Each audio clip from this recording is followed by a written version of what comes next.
하나님 아버지 감사합니다.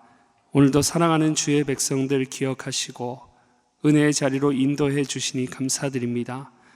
이른 아침 이 새벽을 깨우며 주님 앞에 삶을 올려드리는 우리 모든 성도들마다 하나님의 크신 은혜와 사랑을 얻게 하시고 삶 속에서 새 일을 행하시는 주님을 경험하게 하여 주옵소서. 오늘도 은혜를 사모하며 말씀 들을 때에 성령께서 우리 모든 성도들의 심령마다 조명하여 주시고 주의 말씀을 밝히 깨닫고 새겨 또 그 말씀 붙잡고 기도할 때 약속대로 구하는 대로 주시는 하나님의 크고 놀라운 은혜를 경험하게 하여 주옵소서.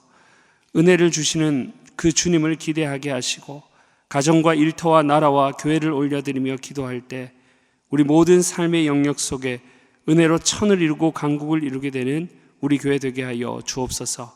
감사드리며 우리를 죄에서 구원하신 예수 그리스도의 이름으로 기도드리옵나이다. 아멘. 오늘 우리에게 주신 하나님의 말씀 마가복음 14장 43절에서 52절까지 말씀입니다. 우리 한 절씩 교독하고 마지막 52절은 합독하겠습니다. 43절부터 봅니다. 예수께서 말씀하실 때에 곧 12 중에 하나인 유다가 왔는데 대제사장들과 서기관들과 장로들에게서 파송된 무리가 검과 몽치를 가지고 그와 함께 하였더라. 예수를 파는 자가 이미 그들과 군호를 짜 이르되 내가 입 맞추는 자가 그이니 그를 잡아 단단히 끌어가라 하였는지라. 이에 와서 곧 예수께 나와 라삐어 하고 입을 맞추니 그들이 예수께 손을 대어 잡거늘 곁에 서 있는 자 중에 한 사람이 칼을 빼어 대제사장의 종을 쳐 그 귀를 떨어뜨리니라. 예수께서 무리에게 말씀하여 이르시되 너희가 강도를 잡는 것 같이 검과 몽치를 가지고 나를 잡으러 왔느냐. 내가 날마다 너희와 함께 성전에 있으면서 가르쳤으되 너희가 나를 잡지 아니하였도다. 그러나 이는 성경을 이루려 함이니라 하시더라. 제자들이 다 예수를 버리고 도망하니라. 한 청년이 벗은 몸에 배 홑이불을 두르고 예수를 따라가다가 무리에게 잡힘에 배 홑이불을 버리고 벗은 몸으로 도망하니라. 아멘.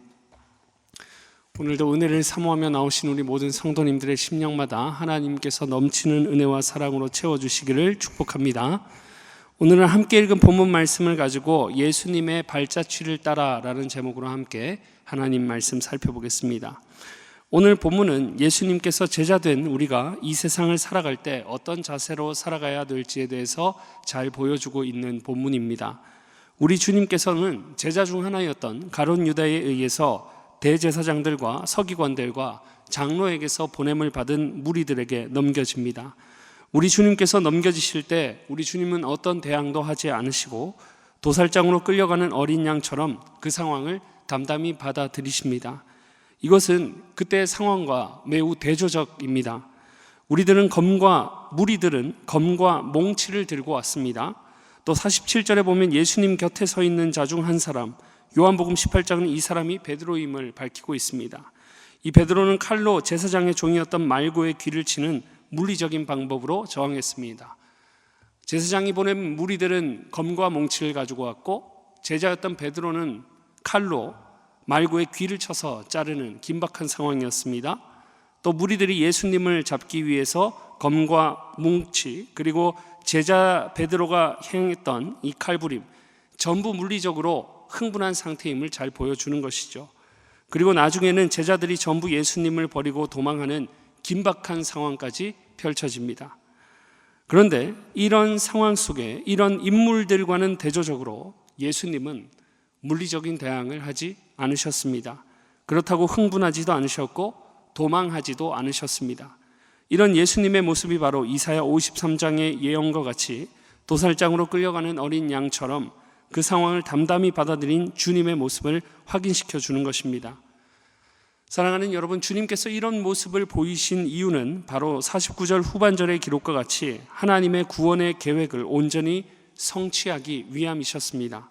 하나님의 뜻에 순종하는 것을 우리에게 친히 본으로 보여주셨다는 거죠. 이런 본문을 통해서 우리는 주님의 제자로 분명한 사명을 발견하게 됩니다. 그것은 바로 어떤 순간에도 하나님의 구원의 계획을 이루기 위해서 순종하신 이 주님을 위해 주님의 가르침대로 살아가야 하는 삶인 줄 믿습니다. 그래서 오늘 본문을 살펴볼 때 우리 모두가 하나님 기뻐하시는 영광스러운 그리스도의 제자로 더욱 세워지게 되는 은혜가 있으시기를 축복합니다. 먼저는 주님께서 우리로 그리스도의 참된 제자로 살아가게 하시려고 철저히 하나님의 뜻에 순종하는 본을 보여주셨다는 사실입니다. 우리 하나님은 모든 존재와 역사, 그 모든 것을 주관하시고 계획하시고 예정하시는 하나님이십니다. 그래서 하나님을 믿는 우리에게는 우연이란 없는 것이죠. 오늘 본문 49절에 부당하게 잡히시던 우리 주님께서도 친히 말씀하셨습니다. 자신이 이렇게 잡힌 것은 성경을 이루려 함이라고. 그러니 이 또한 하나님의 계획이라는 말씀을 하시는 거죠. 여기 49절에 성경을 이루려 한다고 하실 때 바로 앞에 그러나 이는 이라는 접속사가 나오고 있습니다. 앞의 내용과 연관되어 있다는 거죠. 그래서 좀 더 자연스럽게 번역하면 이런 말씀입니다. 49절 앞에 부분의 내용과 합쳐서 오늘 이전까지는 너희가 나를 잡을 수 있으면서도 잡지 않았으나 오늘 이제 너희가 나를 잡는 것이 허용된 것은, 이런 말입니다. 결국 이전까지는 기회가 있어도 잡지 못하다가 지금 이제 와서 잡는 것이 허용된 것은 누구의 계획이고 뜻이라는 거예요? 하나님의 계획이고 뜻이라는 것입니다. 주님은 자신이 당하는 것이 자신의 제자로부터 배반당하는 부당함, 또 모든 제자들에게 버림받는 비참한 수모라 할지라도 그것이 하나님의 구원의 뜻을 이루기 위한 과정으로 기꺼이 순종하셨다는 것입니다. 그러나 이런 순종이 더 크고 귀하게, 그리고 가장 뛰어난 순종의 본으로 여겨지는 이유는 주님께서 성부의 계획에 순종하시기 위해 당한 고난으로, 이 고난 또한 절대적인 것이기 때문입니다. 우리는 주님 당하신 고난이라고 하면 단지 육신의 고통, 그 통증만을 생각하게 됩니다. 그러나 주님께서 당하신 고난은 성부께서 세우신 성자로서만 당하실 수 있는 유일하고 절대적인 구속의 고난이었습니다. 그래서 이 고난의 쓴 자는 누구 외에 마실 수 없다고 말씀하십니까? 오직 우리 예수님 외에는 마실 자가 없다고 기록하는 거죠. 고난받으실 필요가 없으신 하나님의 아들이 하나님의 아들로서만 받으실 수 있는 절대적이고 유일한 구속의 고난을 받으셨습니다. 그러니 유일한 구원자로서 온 인류를 구원하기 위해 받는 유일한 고난이므로 육체적인 통증을 넘어 이 고난은 유일하고 절대적인 고난이 되는 것입니다. 이러한 절대적이고 유일한 고난의 무게를 감당하신 주님의 목적은 단 하나였습니다. 죽기까지 하나님의 뜻에 순종하는 삶이야말로 인생의 참되고 제일 되는 목적이라는 것을 나타내 보여주셨던 것입니다. 사랑하는 여러분, 우리는 하나님의 영광을 위해 하나님께 지음받고 구원받은 존재들임을 믿습니다. 그러니 하나님의 뜻에 주님처럼 순종하는 것보다 더 귀한 것은 없는 것입니다. 그러나 각박한 우리의 삶이 우리를 그렇게 하지 못하게 하고 여러 인생의 고난들이 우리로 그 목적을 상실하게 할 때가 있는 것입니다. 오늘 본문의 제자들도 우리와 같은 사람으로 어떤 이는 주를 배반하여 팔아넘기고 어떤 이는 세상적인 힘의 방식으로 칼을 휘두르고 또 나머지는 전부 주님을 버리고 떠나는 모습을 보였습니다. 그러나 이런 긴박한 고난의 상황, 주님으로서만 당하실 수 있는 이 절대적인 고난의 상황, 비참한 고난의 상황 속에서도 주님은 그 고난을 담담히 받아들이시는, 순종하는 모습을 보이셨습니다. 제자들에게 그리고 모든 사람들에게 의도적으로 나타내 보이셨다는 것입니다.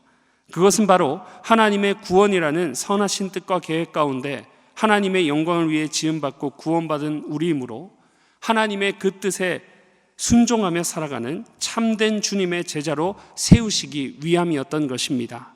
그러니 우리 또한 주님과 같이 우리의 모든 인생이 하나님의 구원의 선하신 뜻 가운데 시작되고 살아가고 마무리되는 인생임을 믿고 하나님의 선한 뜻을 신뢰하며 의지하며 살아가실 때 하나님 주신 힘과 능력으로 하나님 뜻에 순종하는 주의 참된 제자로 서게 되시기를 축복합니다. 나머지 하나, 우리로 그리스도의 참된 제자로 살아가게 하시려고 본을 보이신 주님은 우리에게 소망과 능력이 되어 주신다는 사실입니다. 오늘 본문에서 주님께서 이러한 모습을 나타내 보이시고 고난을 당하시고 결국엔 성경의 내용과 같이 그 모든 고난을 이겨내시고 부활하시고 승천하시며 영원한 영광을 받으셨습니다. 이 모든 것을 통해서 한 가지 우리에게 알려주는 것은 주님의 고난, 이 구원이 우리에게 큰 소망과 위로와 힘을 준다는 것입니다. 사랑하는 여러분, 우리 주님이 당하신 구속의 고난, 대속의 고난은 단지 고난이라는 사건이 아닙니다. 역사적으로 이런 사건이 있었다고 하는 수준에서 끝나는 게 아니라는 것이죠. 주님의 대속의 죽음은, 그 구속의 역사는 하나님께 택함받은 우리 모두에게 영원한 은혜의 효험이 되는 줄 믿습니다. 주님께서는 우리 죄인들 대신해서 고난받으실 때 주님의 고난은 대속의 고난으로 그 고난을 통해 우리 죄의 문제를 해결하셨습니다. 이를 통해서 우리는 죄 씻음을 받았고 하나님의 자녀가 되게 되었습니다. 전능하신 하나님으로부터 그래서 모든 은혜를 받아 누릴 수 있는 관계가 회복되었다는 것입니다. 그래서 우리가 살아갈 때 여전히 연약한 형편 속에 있어서 그리스도의 참된 제자로 살아가지 못하고 주님이 당하신 고난과 같이 위기와 고난의 상황으로 인해서 지칠 때가 있어도 우리의 구원자 되신 예수 그리스도의 이름으로 하나님 앞에 능력을 구하며 나아갈 때 능력의 주님, 승리하신 주님, 그 주님의 이름으로 나아갈 때 하나님께서는 우리에게 새 힘과 은혜를 주셔서 우리로 계속해서 주님의 참된 제자로 살아가게 하시는 줄 믿습니다. 대표적인 인물로 사도 바울을 꼽을 수 있죠. 바울도 예수님처럼 부당하게 고난을 받는 일이 많았습니다. 오늘 본문에 예수님께서는 아무 잘못이 없음에도 부당하게 사람들에게 넘겨지고 고난을 받으셔야만 했습니다. 그러나 예수님께서는 이 부당한 고난을 통해 하나님의 구원의 역사를 이루시는 그러한 모습을 나타내 보이셨습니다. 고난당하신 주님은 고난의 자리, 죽음의 자리에 머물러 있지 않으시고 부활하시고 승천하셔서 지금도 잠자는 자들의 첫 열매가 되시고 우리를 위해 하나님께 간구하시는 중보자가 되십니다. 이런 예수님의 고난을 통한 구원의 역사가 바울에게도 효과 있게 적용되어 예수님을 구원자로 영접했을 때 바울은 초인적인 힘으로 살아가게 되었던 것입니다. 우리와 같은 사람이고 죄인이었지만 고난당하심으로 구원의 역사를 이루신 예수님을 믿어서 은혜를 입었다는 거죠. 그래서 평생 예수님을 위해 바울은 복음을 전하며 살면서 감옥에 갇히고 매를 맞는 일도 많았습니다. 배를 타고 전도하면서 파선을 당해서 죽을 고비가 있었고 잠을 자지 못하고 추위에 떨고 굶주려야만 했습니다. 그럼에도 바울은 능력 있는 복음의 사도가 되어 땅끝까지 이르러 증인이 될 수 있었던 이유는 사람 바울, 죄인 바울이 힘들고 어려울 때마다 고난당하시고 구원의 역사를 이루신 주님이 도움이 되어 주셨기 때문입니다. 그래서 바울은 그의 빌립보서에서 감옥에 갇혀 있는 중에도 기뻐했다고 말하고 있는 것입니다. 여하를 막론하고 갇힌 상태에서 기뻐할 수 있는 사람은 아무도 없습니다. 그런데 바울은 기뻐한다고 말하며 성도들에게 기뻐하라고 또한 권면합니다. 그 비결은 분명했습니다. 바로 우리 죄인들을 위해 목숨을 아까워하지 않고 많은 사람들을 위해 대속의 고난을 받으신 예수 그리스도, 곧 주 안에서 기뻐한다고 말하는 것입니다. 바울 자신이 잘나서가 그런 게 아닙니다. 우리가 기뻐할 수 있는 이유가 있어서 기뻐하는 게 아닙니다. 어떤 상황 속에서도 담대히 기쁨으로 우리가 살아갈 수 있는 이유는, 시련과 고난이 와도 이겨낼 수 있는 이유는 한 가지, 바울은 고난을 이겨내시고 우리를 구원하신 예수 그리스도 안에서 주님 주시는 은혜를 공급받고 있었기 때문인 줄 믿습니다. 그러니 오늘 본문에 고난에 넘겨지시는 주님의 모습은 의도적입니다. 고난 가운데도 순종하심으로 구원의 역사를 이루신 모습을 통해 먼저는 우리에게 고난 가운데도 하나님의 뜻에 순종할 수 있는 본을 보이시고, 또 그 고난을 통해 우리를 구원하사 영원한 생명의 은혜를 주심으로 살아가게 하셨으니, 이런 주님의 고난은 우리에게 본이 되며 우리로 주님을 의지하며 주님의 참된 제자로 살아가게 하는 원동력이 되는 줄 믿습니다. 사랑하는 여러분, 말씀을 맺겠습니다. 주님께서는 오늘 말씀을 통해 주님께서 제자들에게 배신당하시고 고난에 넘겨지시는 이 사건을 통해 그것이 여전히 하나님의 뜻이 성경을 이루게 하려 함이라 말씀하시며 우리에게 본의 순종의 본을 보이셨습니다. 우리 또한 이 세상에서 주님의 제자로 때론 주님의 뜻대로 실천하기가 어렵고 힘들 때가 있지만, 그때마다 우리 때문에 기꺼이 고난받으시고 우리를 구원하신 주님을 의지하며 살아가실 때 주님 주시는 새 힘과 은혜로 삶의 모든 영역 가운데 주님의 참된 제자로 살아가며 천을 이루고 강국을 이루게 되는 우리 교회가 되기를 주의 이름으로 축복합니다. 기도하겠습니다. 이 시간 기도하실 때 오늘 주신 말씀 마음에 새기며 기도하겠습니다.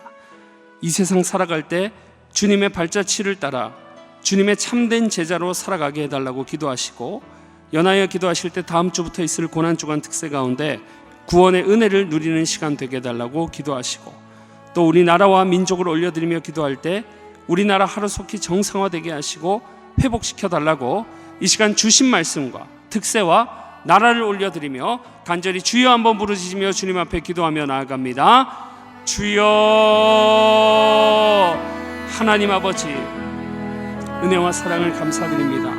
오늘도 변함없는 말씀 앞에 우리를 세워주시고 이 말씀을 통해서 기꺼이 하나님의 뜻에 순종하시는 본을 나타내 보이신 그 주님의 모습을 다시 한번 우리가 되새기게 하시니 감사드립니다. 주님께서 우리에게 본을 나타내 보이시면 반드시 우리로 쫓고 하나님 우리로 그렇게 살아가게 하시려고 은혜의 본을 보이신 줄 믿습니다. 하나님 아버지, 날마다 주님 보이신 본을 따라 우리가 살아갈 때에 비록 힘들고 어렵고 지칠 때가 있을지라도 주님께서 나 같은 죄인에게 베푸신 그 은혜를 생각하며 날마다 믿음으로 살아가게 하여 주옵소서. 주님이 주시는 새 힘과 은혜를 날마다 주님 앞에 구하는 모든 성도들마다 하늘의 은혜로 역사하여 주시고 하나님의 크신 사랑으로 역사하여 주시어서 온전히 주님이 기뻐하시는 참된 제자로 살아가기에 부족함 없도록 주님께서 은혜를 베푸시며 함께하여 주옵소서. 주님, 우리가 살아가며 우리가 주님의 참된 제자로 하나님의 말씀에 순종하며 살아가지 못하게 하는 요소들이 너무나도 많이 있습니다. 하지만 그 가운데서도 우리 자신에게 기준을 두거나 평가하지 않고 온전히 주님께 기준을 두고 주님을 의지하며 나아갈 때마다 하늘로부터 임하는 놀라운 새 힘을 받아 누리게 하시고 강력한 주님의 제자가 되어 영향력 있는 삶을 살도록 주님께서 은혜 베풀어 주옵소서. 우리 가운데 날마다 주님을 바라볼 수 있는 믿음을 허락하여 주옵시고 주님을 믿음으로 바라볼 때마다 하나님이 우리에게 베푸시는 놀라운 구원의 은혜를 경험할 수 있도록 주께서 역사하시며 함께하여 주옵소서. 하나님, 우리는 너무나도 부족하고 연약한 죄인들입니다. 하나님의 은혜 없이는 단 한순간도 살 수 없는 연약한 죄인들입니다. 하지만 주님, 우리를 긍휼히 여겨주시는 주님이라고 하셨어. 하나님, 오늘도 우리 성도들을 긍휼히 여겨주사 온전히 하나님의 뜻대로 살아가기에 부족함 없는 주의 백성들로 다 세워질 수 있도록 주께서 은혜를 베푸시며 함께하여 주옵소서. 하나님 아버지, 우리 교회가 다음 주부터 고난주간 특세를 준비하는 가운데 있습니다. 하나님 아버지, 이 고난주간 특세를 통해 하나님의 크고 놀라운 은혜를 경험케 하여 주시고 하나님의 놀라운 사랑을 깨닫고 그 은혜를 되새기는 복되고 귀한 은혜의 시간, 구원의 은혜를 받아 누리는 귀한 시간이 되어질 수 있도록 주께서 역사하시며 은혜를 베풀어 주옵소서. 하나님, 혼란스럽고 어려운 우리 대한민국 하루속히 주님 정상화될 수 있도록 주님께서 은혜를 베풀어 주옵소서. 우리나라와 민족을 주님 손에 올려드리고 주님 온전히 회복시켜 주시며 정상화될 수 있는 은혜가 하루속히 임할 수 있도록 주께서 은혜를 베푸시며 함께하여 주옵소서. 하나님의 크신 사랑과 은혜로 우리를 다스리시며 우리를 회복시키시는 그 주님을 의지합니다. 모든 만물을 새롭게 하시는 주님, 모든 것에 새 힘을 주시는 주님, 그 주님을 의지하며 나아갈 때 우리 모두가 그리스도의 참된 제자로 설 수 있도록 은혜 내려 주옵소서. 매주 목요일은 전도 및 선교 사명을 위해 기도하는 날입니다. 이 시간 기도하실 때 주여 우리 위에 아버지의 마음을 부어주사 많은 영혼을 구원하게 하옵소서. 우리 교회가 돕고 있는 파송 및 훈련 선교사님들의 가정과 사역 위에 은혜를 내려 주옵소서. 우리 교회가 선교적인 교회로 전도와 선교의 사명을 감당할 수 있도록 성령으로 기름 부어 주옵소서. 그리고 계속해서 담임 목사님을 위해 기도해 주시고 함께 동력하시는 장로님들과 교육자들이 사랑으로 하나 되어 온 교회가 성령으로 충만한 가운데 부흥의 역사를 이루게 해달라고 전도와 선교 사명을 위해 합심으로 기도하신 후에 자유롭게 기도하시면 되겠습니다. 이 시간 기도하실 때 먼저 저를 따라해 주시기 바랍니다. 주여 아버지의 마음을 주옵소서. 주여 아버지의 마음을 주옵소서. 주여 아버지의 마음을 주옵소서. 주여 아버지의 마음을 주옵소서. 다 같이 합심으로 주여 한번 부르시고 기도하며 나아갑니다. 주여. 하나님 아버지, 우리에게 아버지의 마음을 부어 주옵소서. 하나님 아버지의 마음을 품고 하나님 우리 교회가 선교적인 교회로 더욱 발돋움하고 나아갈 때에 어려움 없게